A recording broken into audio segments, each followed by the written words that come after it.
All right. Hello, everyone, and welcome to the kickoff of our program evaluation webinar series. My name is Tim Saubers. I am the project coordinator at CARS. So my role is mostly in the background to make sure everything is running smoothly, as well as to be here and support events like this. I'm going to hand things over to our co-facilitators in just a few moments, but I have a couple of intro slides to take us through first. As Adam said, please feel free to introduce yourselves in the chat. I'll be here the whole time. So if you're having technical issues, feel free to let me know. I am also the mute brigade. So if I see you off mute, I'm going to put you on mute. No disrespect intended. It's just to make sure that we're minimizing background noise. But there are going to be, I believe, some points in this presentation where you're going to be asked to chime in. So feel free to do so then. Before we get into anything, I have to start with our disclaimer, which you can see up on the screen. And I have to say that 100% of our funding comes from SAMHSA, the Substance Abuse and Mental Health Services Administration. Any views expressed in written materials or said in this space today do not necessarily reflect the official policies of the Department of Health and Human Services or an endorsement by the United States government. And with that, I'm going to hand things over to Adam and Onawa to take us into today's session.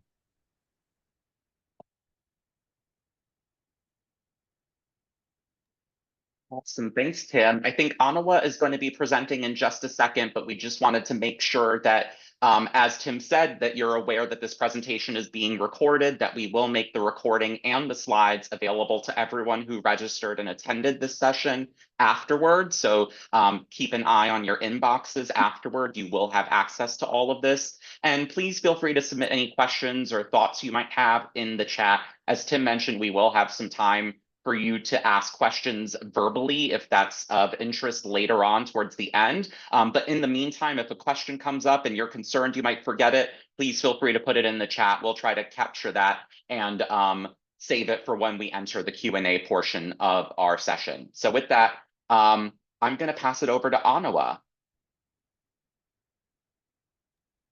Thank you, Adam. Welcome, everyone. Good morning or good afternoon, wherever you're dialing in from. My name is Dr. Onawa Labelle. I am the co-director of the Center for Addiction Recovery Support.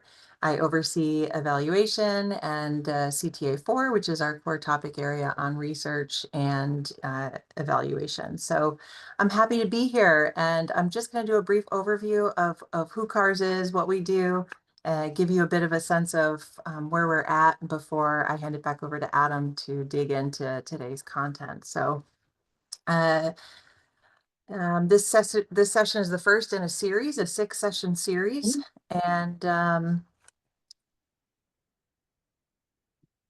advance the slide, please. Adam will touch base on that. So CARS, I assume a lot of you know what CARS is, but I'm going to tell you just a little bit about who we are and what we are. So CARS, the Center for Addiction Recovery Support, is funded by SAMHSA, the Office of Recovery. And really, we are tasked with expanding the peer recovery support services, workforce and services nationwide throughout the entire US and all of its territories. So we serve community organizations, we serve state and local agencies, we have a lot to do with peer certification. Basically anywhere where you see recovery, we have our hands in the mix, right? And it's some of you may have been familiar with the Peer Recovery Center of Excellence, which was the previous iteration of this funding call and was really mainly focused on peer recovery support services and workforce development and capacity building, and our scope is much broader. Advance the slide, please.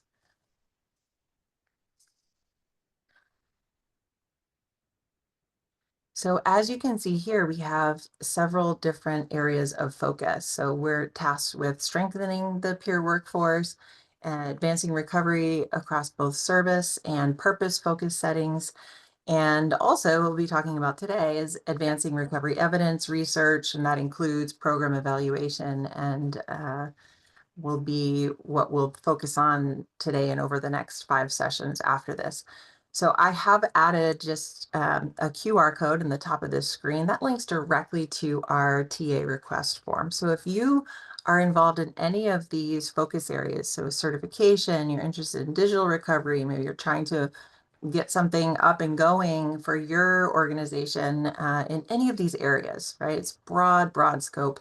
We are happy to connect you with people that can help you get that established, provide resources, work collaboratively alongside one of our consultants. So we have a lot of resources available to you. You just have to ask us, right? So you can do that by linking out and just entering some of your info, and then we'll be in touch to guide you through whatever it is that you need, right? And sometimes you don't even have a specific ask, but there are things that you know that you want to do and can do. And so please make use of our services. They are free to you. And we're happy to be of service to you. Next slide, please. So our National Steering Committee is comprised of folks across the entire continental and territories, continental US and territories. They were originally selected to represent each of the HHS regions, which is shifting a bit now. And so we're shifting a bit, but we have representation from across the US. And we're quite proud of the fact that 100% of our NSC members, our steering committee members, have lived experience. And I think that's another thing to point out is that CARS was intentionally set up by people with lived experience of recovery for people with in recovery, and that is that's a new thing, right? As far as I know, the U.S. government has never funded a center of this magnitude with people with lived experience at the helm, right? Driving. Forgive my acronym there. Driving recovery forward. Next slide, please. We have a whole host of TA partners that we work with. So our supporting organizations span from the University of Missouri, Kansas City, through Wisconsin, Texas, University of Texas, Austin, the National Council for Mental Wellbeing. We also have the Association of Recovery of High Schools, Association of Recovery in Higher Education, and everyone else that you see on this screen here that we're working with, that we're partnering with, we forged collaborative relationships with. And in addition to this, there are also over 150 subject matter experts or consultants that we work with to help meet your needs. Next slide, please.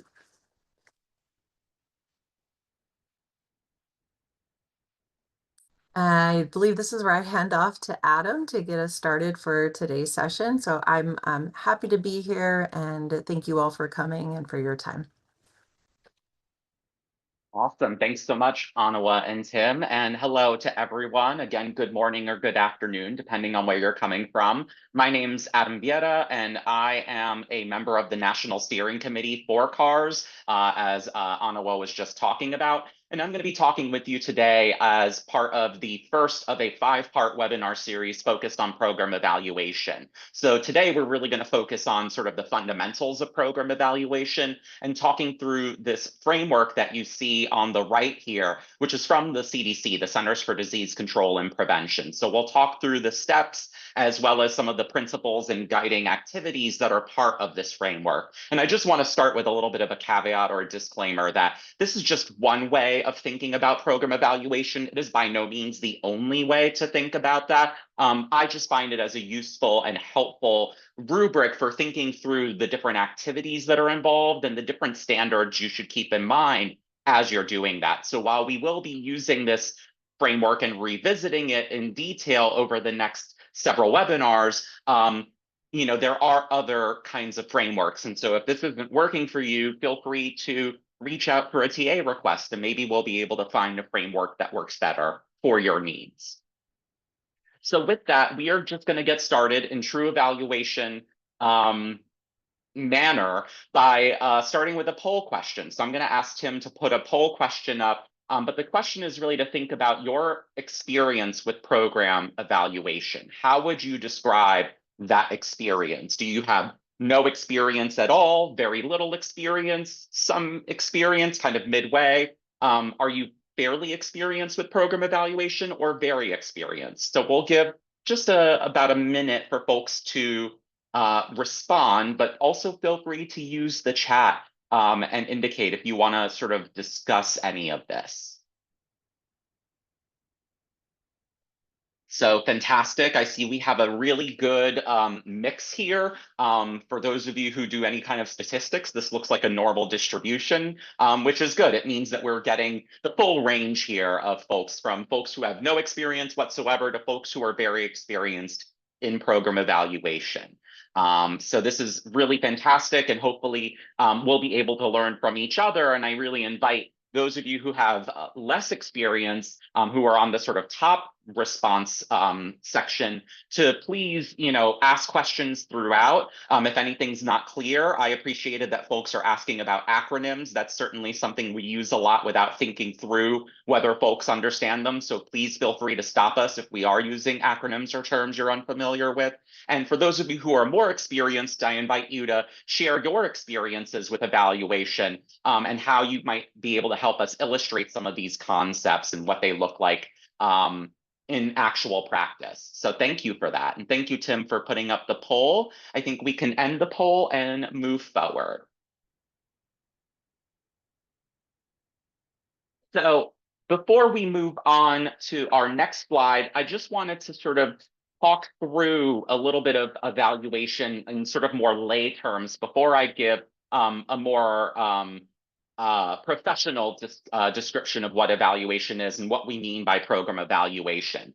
So one of the things I wanted to touch on is the fact that when you talk about evaluation, you'll often hear it used in conjunction with the term monitoring. So you'll hear a lot of people talk about monitoring and evaluation as a paired set.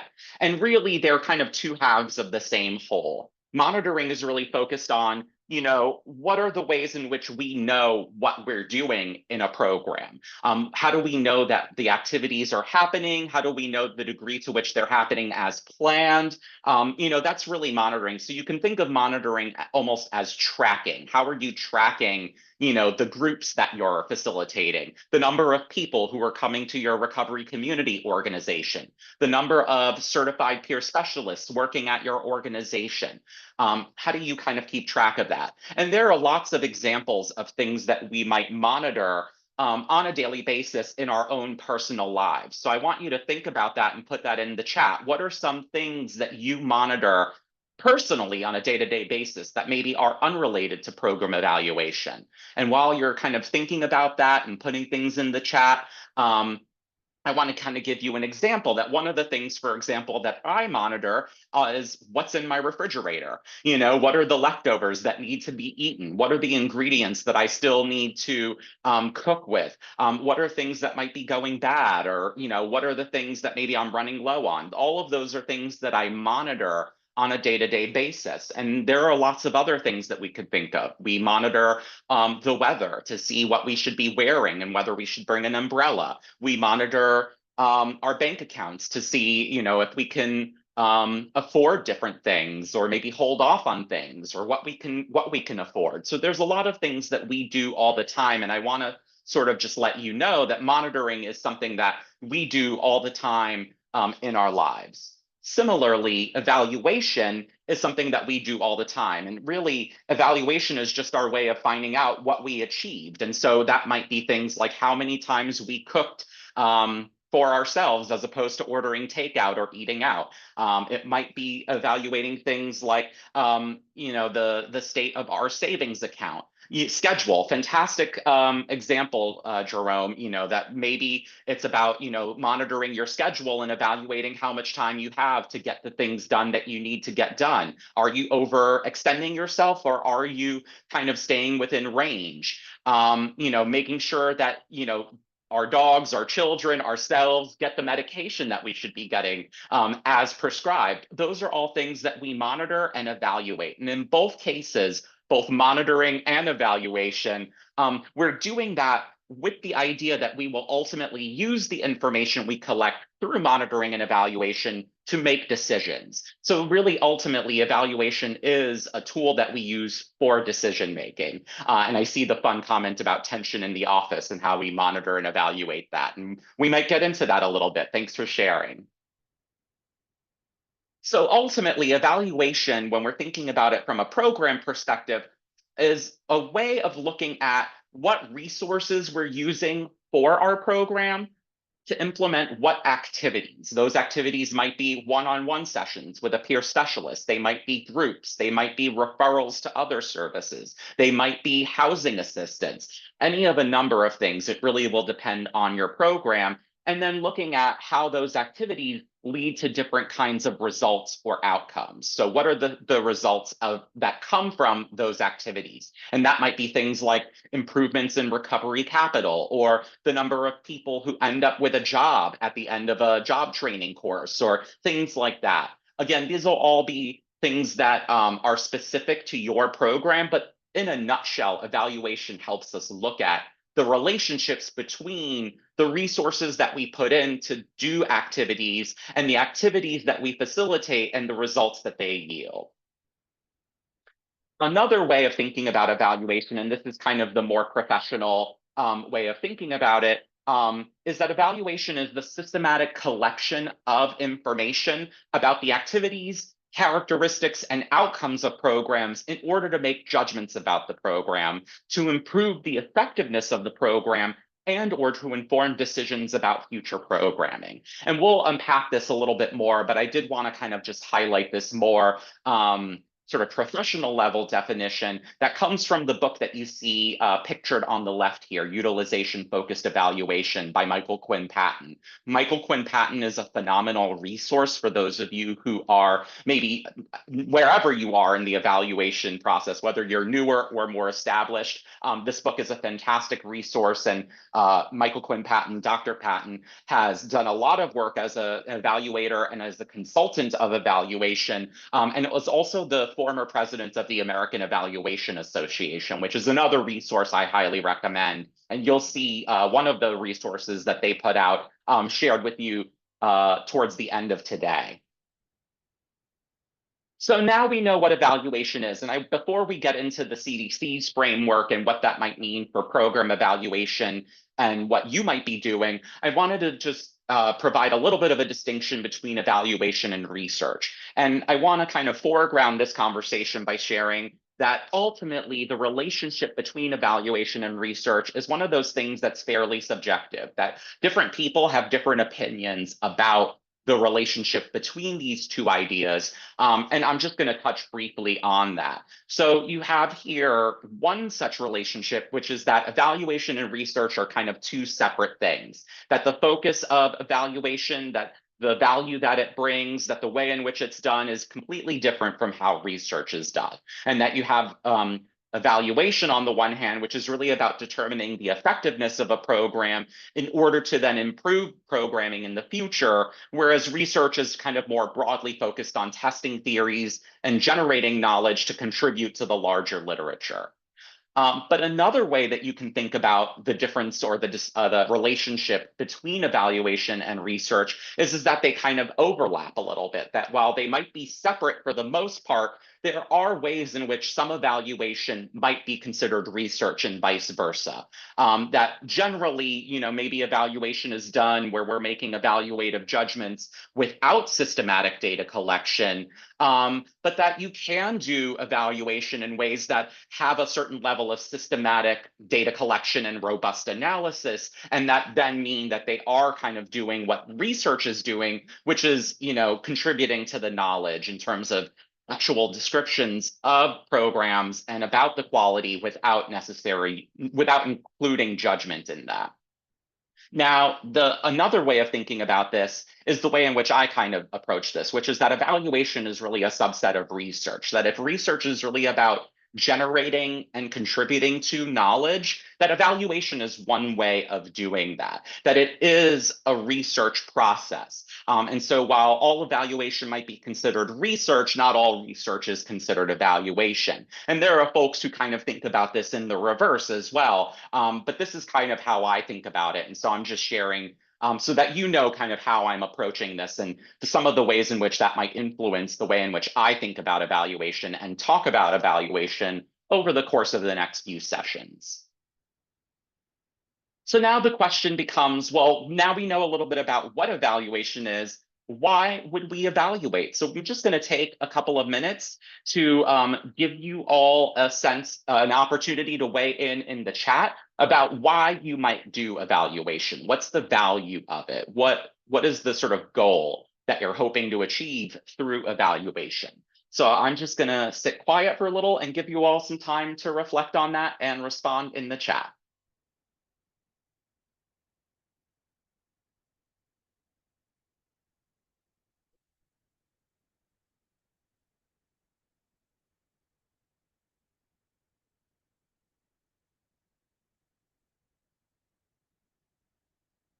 Excellent. Thank you all. Really appreciate you sharing in the chat. I'm just going to pick out a couple that I like, but by no means is this meant to be a judgment for those that I don't call out. There's so many coming through that I'm just not going to be able to share them all. But really getting a sense of the impact of the programs and what our programs are accomplishing is something that I see a lot of. How do we know what's working well and what needs improvement? That evaluation can help us guide us in that, to make sure that we're utilizing resources properly. So really thinking through how we use the limited resources that are available to us in the most effective and efficient way. Identifying needs and doing that in a kind of ongoing way, that maybe we do a needs assessment at the beginning of our programs, but how do we maintain a connection and an understanding of what needs might be arising at any given point in time?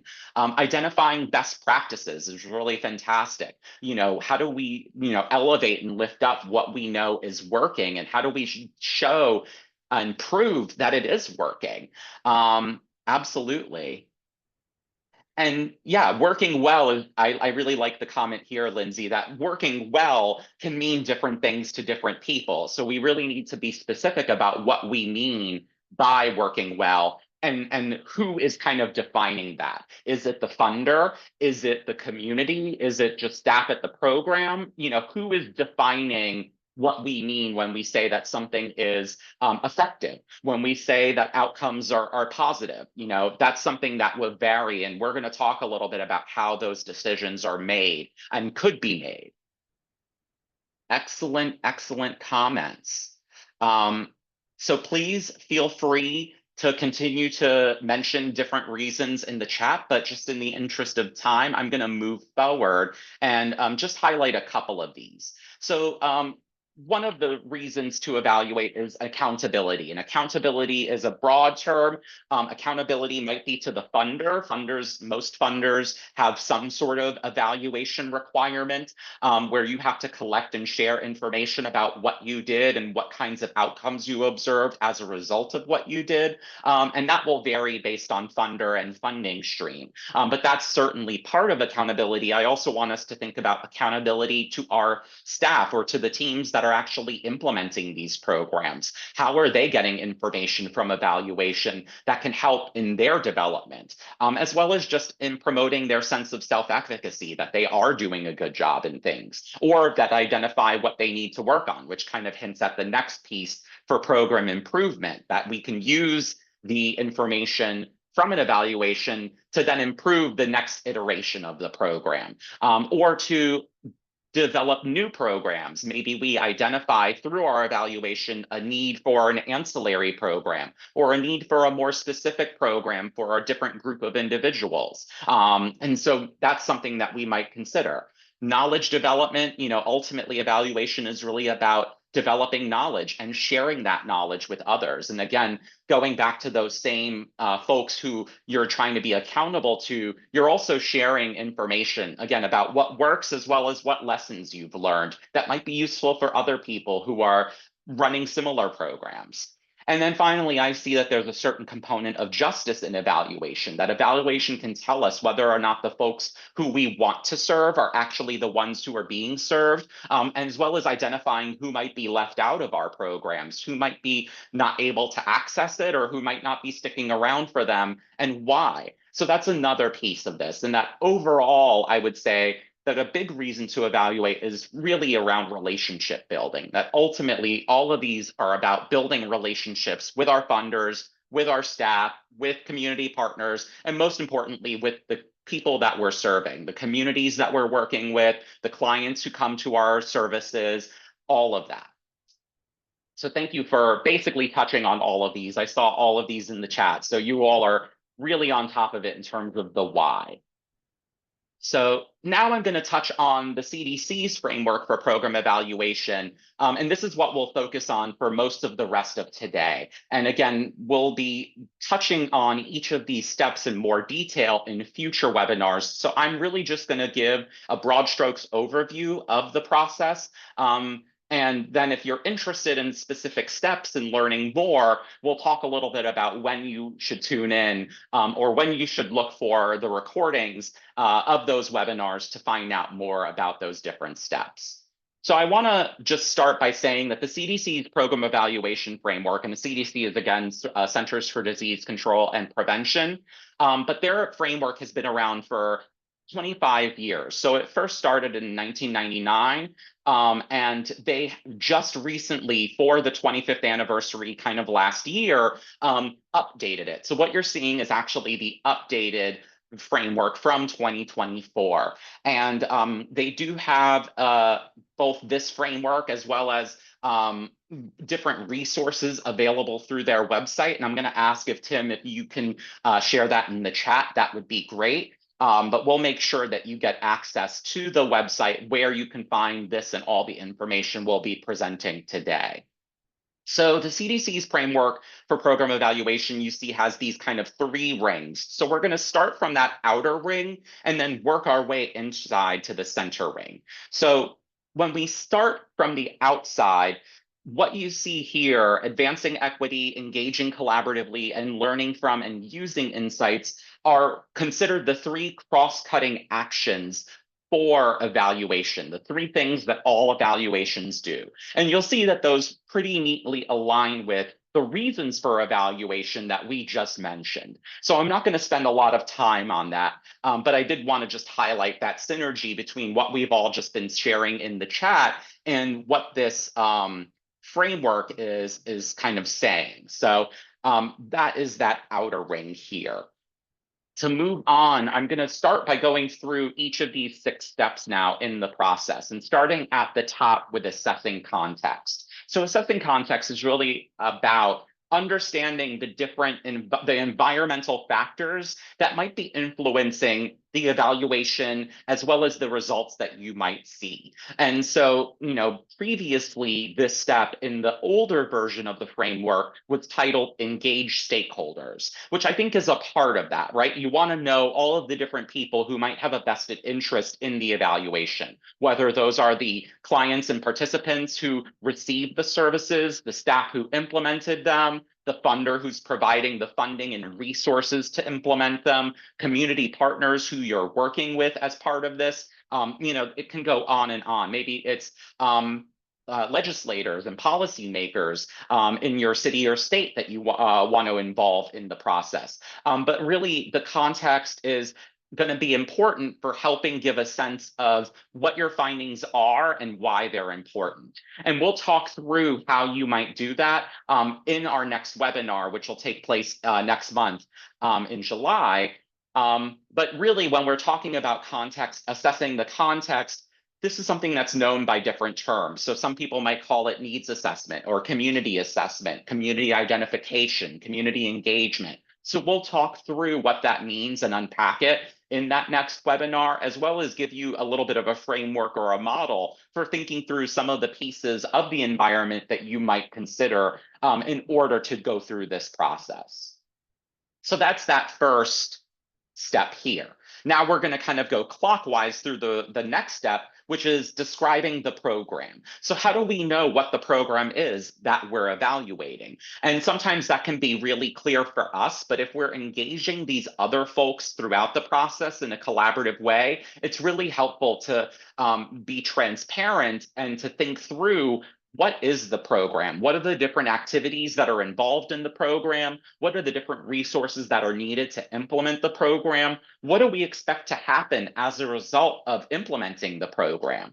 There are, again, different ways that this is done. I would say the most common, especially for folks who receive federal and often state funding, is to use a logic model. And so a logic model kind of connects those inputs, those resources that we're using, to the activities that we're implementing, and then to the outcomes that we expect to see. But that's by no means the only way. We can do that through program narratives or roadmaps or any of a number of other things that we'll talk through. But a logic model is probably what's most familiar to most folks. And again, really the importance is just being very clear and explicit about what are the things that you're doing and how do those connect with what you expect to happen? Again, and that might be things that happen at the individual level. It might be things you expect to happen at the community level. That will really depend on your program. And so in the following webinar in August, we'll talk about what that is and give you some examples of different ways that you might describe a program and what they might look like as a result.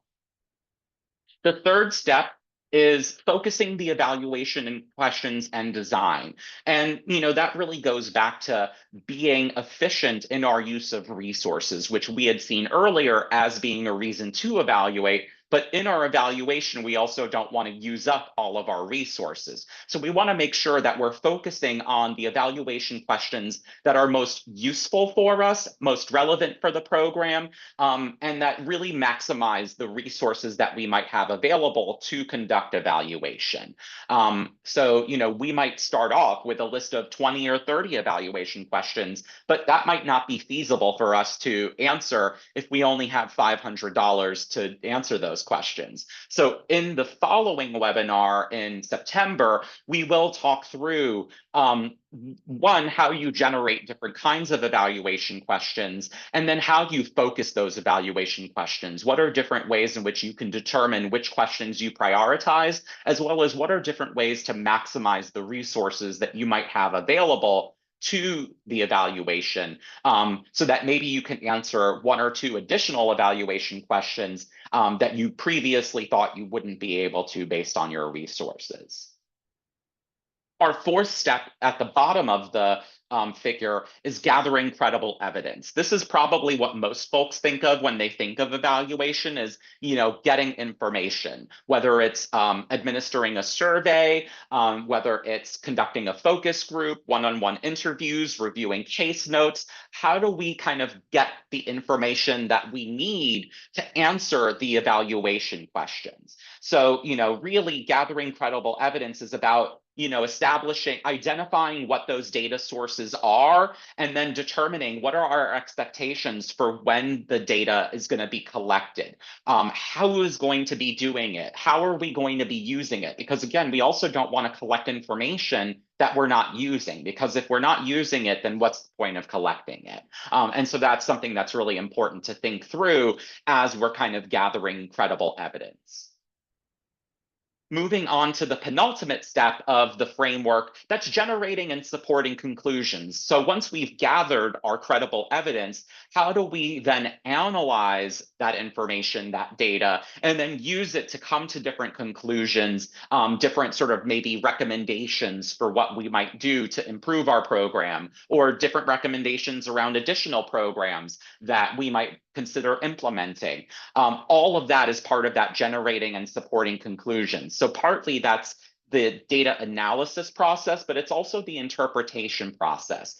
Because once we kind of analyze data, there isn't just one way to think through what that data mean for us and for the different groups who might be involved, who we identified in that first step. So we'll talk through that in our last session together, as well as the final step, which is acting on findings, because ultimately evaluation is really about making decisions based on the information we've collected. And that's not only us that's making decisions. Again, we share that information and disseminate it to different partners so that they can also make decisions based on that information. So maybe some of the information is for our program administrators so that they can improve the program. Maybe we share it with staff and their supervisors so that they can sort of improve their delivery of the program. Maybe we share it with our funder so our funders can make additional decisions about funding allocation, or we share it with policymakers at the state level so that they're aware of the different things that are happening and the effects that they're having on the communities that are under their jurisdiction. And ultimately, that acting on the findings should then contribute to assessing the context, right? That as we share those findings with those different groups, we then get more information that might then influence how we, go through this process again. So ultimately, it is a cyclical process that we hope gets better and more refined and is reinforced as each round kind of completes itself. So it is kind of this iterative and cyclical process. So with that, I do want to kind of open things up for questions. Before we get into that, I do want to touch very briefly on the standards here. The standards for evaluation, for program evaluation, are something that we're going to really be discussing in an intertwined way throughout these coming sessions. And I'm not going to touch on all of these, but I did want to just highlight a couple. One is the relevance and utility is so important for focusing our evaluation questions. And so while it's something that we want to make sure is integrated throughout every step of the evaluation process, it's something that we especially will think about in terms of focusing the questions and the design for evaluation. Independence and objectivity is something that is included in the CDC framework. I'll be really upfront that I am skeptical about how much true objectivity is possible. And, I think that in some ways that's a myth. And while it's certainly something to strive for, it's also something we never really achieve, right? Because we all have judgments, we all have biases, and that all influences, whether consciously or unconsciously, the conclusions we might then generate from an evaluation, the recommendations that we define from an evaluation. And I think that the goal isn't objectivity per se, but it's really about questioning those biases and being aware of them and being transparent about them. How are we really transparent around the decisions that we've made throughout the evaluation process, or the assumptions that we're making that might influence the conclusions we're coming to and the decisions that we're making as a result. So I really find that transparency is a much better way of thinking about it, that we just really need to be clear about all of the different decisions that we're making, as well as who made those decisions and what lens they're kind of making those decisions from. And then I just want to close by talking a little bit about ethics. Ethics can be its own session of this, and we'll be talking about some of the ethical issues. But obviously, if we're collecting information from folks who are coming to our programs, there's a certain ethical issue there. There's a power dynamic and a power imbalance that we need to be mindful of when we're collecting information from folks. Folks are giving us that information with a certain level of trust that we need to be responsible for. And so we really need to be thoughtful about, how is that information shared? How are people's names associated with it, or other identifying information associated with the information that they share with us? How are we reimbursing folks for their contributions to the evaluation, whether it's completing surveys or being involved in other steps of this process, as well as, what are the ethics around the different decisions and conclusions that we make as a result of evaluation? The American Evaluation Association has a whole code of ethics, or guiding principles, as they call them, that I'll make sure to share. But that's not to say that that's the only set of ethics you should consider, because ultimately, I think that we need to think through these standards in terms of the context in which we're all doing evaluation. And that's something that we'll discuss kind of periodically throughout this series. What does it mean to do evaluation in recovery settings, in peer-led settings? And how do the values of recovery influence evaluation to be a little bit different from what we're seeing here? So with that, I will stop sharing so that we have some time for Q&A and hearing from you all.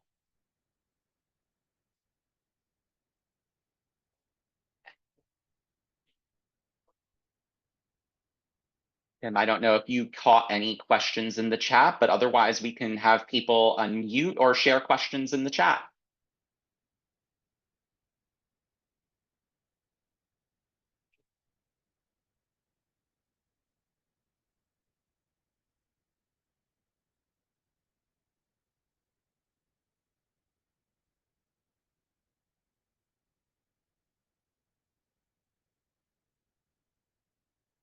I have a question. Well, folks.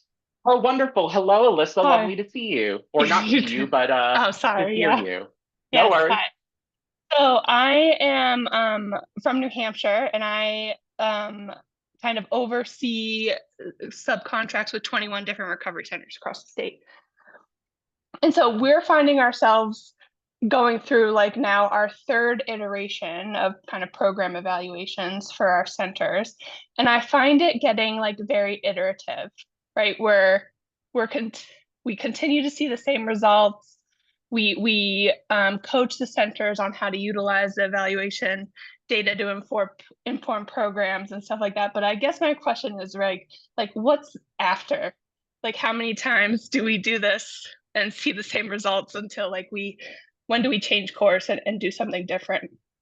Yeah, absolutely. That's a really fantastic question. Thanks so much for asking, Alyssa. And I think, it really will depend on what your goals are for the evaluation. If you're feeling like the information you're generating is redundant and not really telling you anything new, that's something that we talk a lot about, especially in qualitative evaluation, or evaluation that looks at sort of focus groups and things like that, more sort of textual stuff rather than numbers. And we often call that saturation. Like, we're not getting any additional information the more that we do this. So maybe we need to stop, and maybe we need to ask different questions. Maybe we need to ask different people those questions. So I certainly think that if you're hitting that saturation, if you're not feeling like the evaluation is generating useful information, it might be time to pivot and think through different questions you might ask, or maybe you pare down the evaluation because you don't need all of that information collected each time. Maybe it was helpful in the earlier phases of evaluation, but for the later phases, you don't need as much. That's something actually when the CDC, the Centers for Disease Control and Prevention, had their evidence-based intervention series, they talked a lot about that like we didn't need to do any more outcome evaluation because it had already been done. We already know the outcomes associated with these programs. So let's stop collecting information that we don't need. So I hope that answered your question. Feel free to get back in the chat, but certainly agree that if you're finding that things are becoming stagnant, it certainly does feel like a good sign that you might need to pivot and ask a different set of questions. Yeah, thank you. Thank you. Absolutely. So lots of questions in the chat. Thank you all. I'm going to try to go through these in order, but please feel free to contact me afterward if I don't get to your question. So I'll make sure to put my contact info in the chat. But while I'm doing that, I'm going to look at the next question, and that's from Karen. Are you aware of any evaluation ethics geared towards certain populations? And I would say absolutely. There are lots of different subgroups within the American Evaluation Association that focus on evaluating in different settings, evaluating with different groups. So there's lots of different ways in which those groups have, one, contributed to the guiding principles that were linked here in the chat, but two, also have their own additional guidelines or standards around conducting evaluation.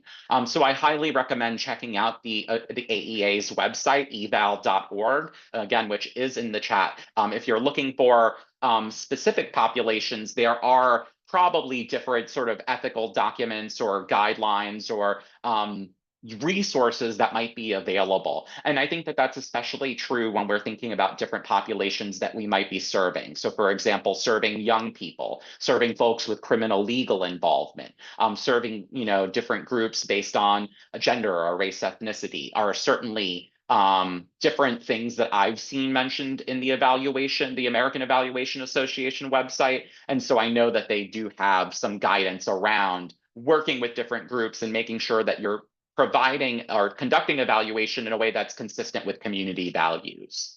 So thank you for that question. Please feel free, for all of you whose questions I'm answering, if there are follow-up questions, to put those in the chat.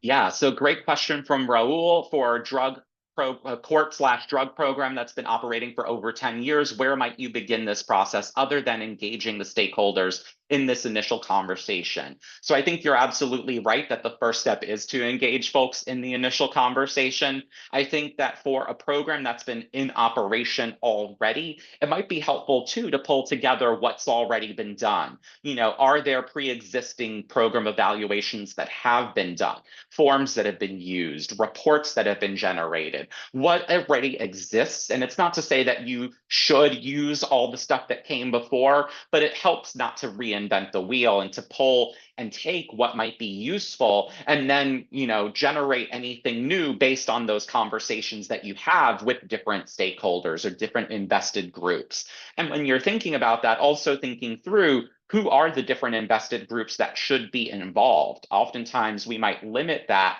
to, you know, whoever is most convenient or whoever's asking for the evaluation, right? So funders or legislators or those groups. But how are we involving staff throughout the process? How are we involving community members, the individuals who are being served? How are we involving partners, community partners, whether that's existing community partners or potential community partners? You know, are there groups that maybe we want to be working with that we should involve in the evaluation because it's a way to build a relationship and begin to sort of build a bridge between our organizations? Those are things that I would suggest to think through as you're thinking through that initial start of developing an evaluation plan and framework for your particular program.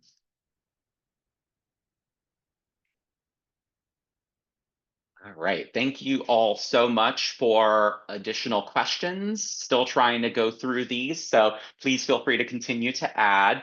The next question that I see is from, and I'm gonna apologize in advance for if I get your name wrong, Namani, who asks about applying evaluation in recovery according to the CDC framework. And that is a fantastic question. So, you know, the CDC framework is meant to be more general and to be applicable across a broad range of different kinds of programming, right? Because the CDC is doing work on overdose prevention, HIV prevention, intimate partner violence, COVID, all of these different health topic areas. So really the framework itself is meant to be more broad strokes guidance, but what it looks like for specific programs, different recovery organizations, is something we're going to be drilling more and more into over the next few months. What does it look like to integrate recovery values and principles into that framework, and where is there consistency with the existing standards, with the existing activities, and where are there areas of divergence that we need to think through what this might look like if we're doing recovery, doing evaluation in a recovery-oriented, recovery-centered way. And I just also want to give a plug that in addition to this webinar series, we do have a learning community that is meant to be less didactic and more discussion based, that will touch in a lot more detail about what it means to integrate recovery, integrate lived experience into program evaluation. So if that's a conversation you're interested in, I highly recommend that you complete the application. That is going to be a more limited engagement. So we're really trying to limit the number of people who attend to about 25 or 30 folks for that learning community, so that we can have space for those larger conversations. So again, if that's of interest, we'll make sure to share the link in the chat with you, and definitely feel free to check that out. And I think that dovetails nicely with the question from Lindsay about validated measures that are created and validated by people with no lived experience and don't reflect what might actually be needed.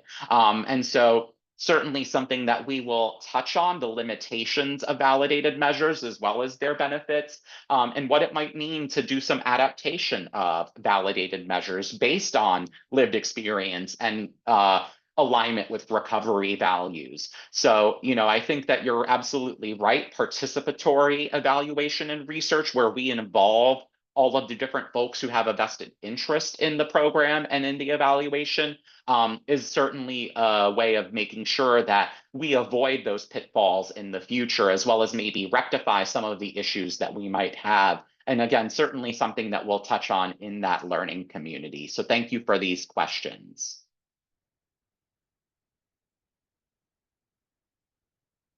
Excellent. So we're getting some excellent questions here. And yes, we will be getting the link in the chat for those of you who are interested in the learning community. Just give us a second as we kind of pull that from the CARS website. But while we're doing that, and Tim, hopefully you're able to do that, I'm going to move on to our next question, which is from Jerome. Do you believe this process is effective on a large scale, small scale, or both equally effective? And that's a really fantastic question, Jerome. I find that it's effective on both sides. So I've done work on the small scale with a single program that has a very limited budget, and we've used that process to make sure that the evaluation is right-sized to their very limited resources. I've also used this for large-scale research and evaluation projects. I did an evaluation of a pilot MAT program, or a medication-assisted treatment program, or a medication for opioid use disorder program in Connecticut jails and prisons. And we kind of followed a very similar approach. So I really think that it's effective on both ends. So yeah, the process is really something that can be helpful, and how much time you spend on each step and the value that it has is what I think is different in large versus small scale. So I would say that it's equally effective, but it will look very different as you go through it based on the resources that you have and the sort of scale of the program that you're evaluating. So fantastic question, Jerome. Thank you. Want to just give a shout out and a thank you to Tim, who has put the link to the learning community application here. So again, if that is of interest, if you want to have more in-depth conversation about these topics and what it means to do evaluation in a recovery center, a recovery-oriented setting, in alignment with recovery values, involving people with lived experience, we'll be having those more in-depth conversations here.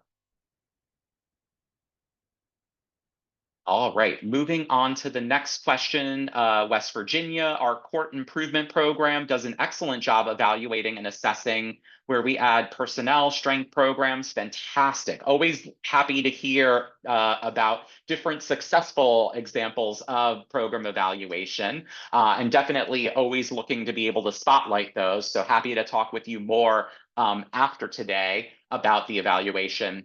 That said, I still look at what's going on in other state judiciaries for ideas on what we could do here in programs, processes, or just in my own casework. So really fantastic point. I think that sharing examples of the work that you're doing is one of those final steps in the program evaluation process. And it's there for a reason, because really we should always be seeking to improve our evaluation and make it better and make it more useful, make it more relevant to the work that we're doing. And that's really in adherence with the standards outlined by the CDC. And I think that this goes back to the question that Alyssa asked at the outset, really making sure that if we're getting a lot of information that we feel like we already know, then maybe it's time to pivot. Maybe it's time to change things up in our evaluation and go back through that process, starting from the beginning, to think through how we might refine it to be more useful, to get more information that's helpful. So we have a question here from Stacy. I want to start a peer program for infectious disease, substance use disorder, HIV being the primary. Where should I start? My doctor knows my desire, and I know other states have similar programs.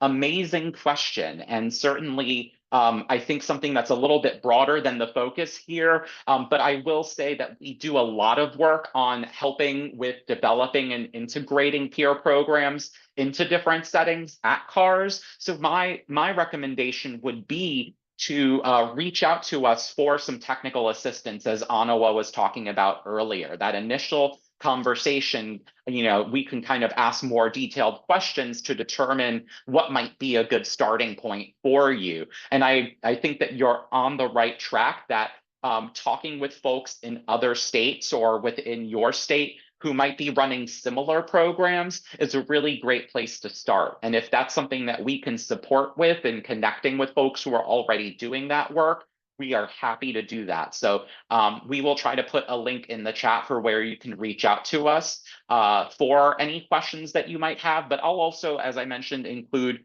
my email address in the chat so that you can contact me directly if you're having any trouble connecting, or if you just think that I would be a better person to talk to. So that will be, I just put that in the chat now.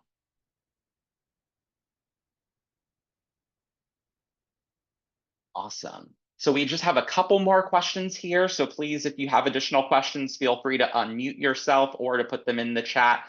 So just one to acknowledge that that it looks like the form is working.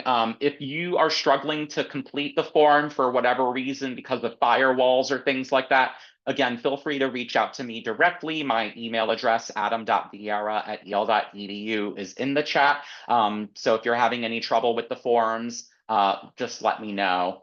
And then I just wanted to acknowledge a comment here about HIPAA as a main concern and worry. Absolutely. HIPAA, the Health Insurance Portability and Accountability Act, has all kinds of regulations around information that we collect and how it might be used or shared. And I think that that's another important ethical standard to think through as we're doing evaluation, if that's relevant. HIPAA really relates to health-related information, but I think that there's a lot that we can take from the different guidelines that HIPAA puts out there around how we protect people's personal information, who we share it with, and how we share it. So I think that there's a lot we can learn from HIPAA, even if it's not something you have to worry about. And so certainly something we'll be thinking through throughout the process, but especially around collecting information, gathering evidence for credible decision making.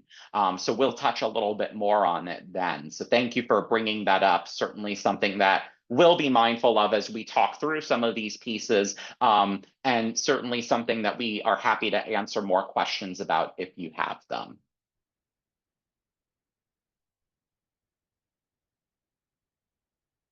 So that was an amazing marathon of questions. Thank you all for those of you who submitted questions.